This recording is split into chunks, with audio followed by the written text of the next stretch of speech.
କରୁଛନ୍ତି।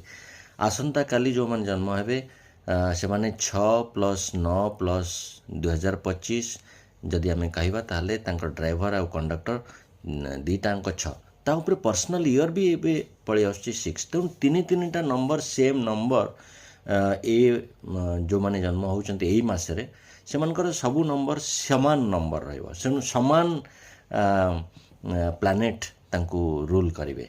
ସବୁଠୁ ଇମ୍ପୋର୍ଟାଣ୍ଟ କଥା ହେଉଛି ଆଜି ଡେଟ୍ରେ ମୁଁ ଏ ଭିଡ଼ିଓଟା ଏଇଥିପାଇଁ କଲି ଯେ ଆଉ 2-3 ଦିନ ପରେ ଆସୁଛି 9/9/2025 ଭେରି ଇମ୍ପୋର୍ଟାଣ୍ଟ ନମ୍ବର।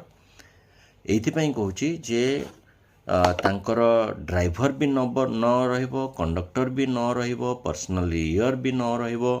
ସୋ ତାଙ୍କ ଗ୍ରିଡ଼୍ରେ ନ୍ୟୁମରୋଲୋଜିକାଲ ତାଙ୍କ ଗ୍ରିଡ଼୍ରେ ମାନେ 9 ହିଁ 9 ଏମିତିରେ 9, 2 ଆଉ 5 ରହୁଛି କେବଳ ଗ୍ରିଡ଼୍ରେ। ତେଣୁ ବହୁତ ଗୁଡ଼ାଏ ନମ୍ବର ମିସିଂ ରହୁଛି।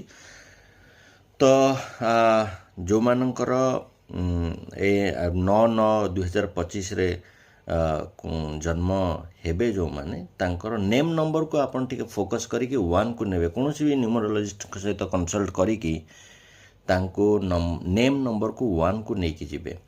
ସୋ ଦ୍ୟାଟ୍ 195ର ଯେଉଁ କମ୍ବିନେସନ୍ ଟିକେ ବେଟର୍ ରହିବ। ଯେଉଁମାନଙ୍କର ଆଉ ଗୋଟେ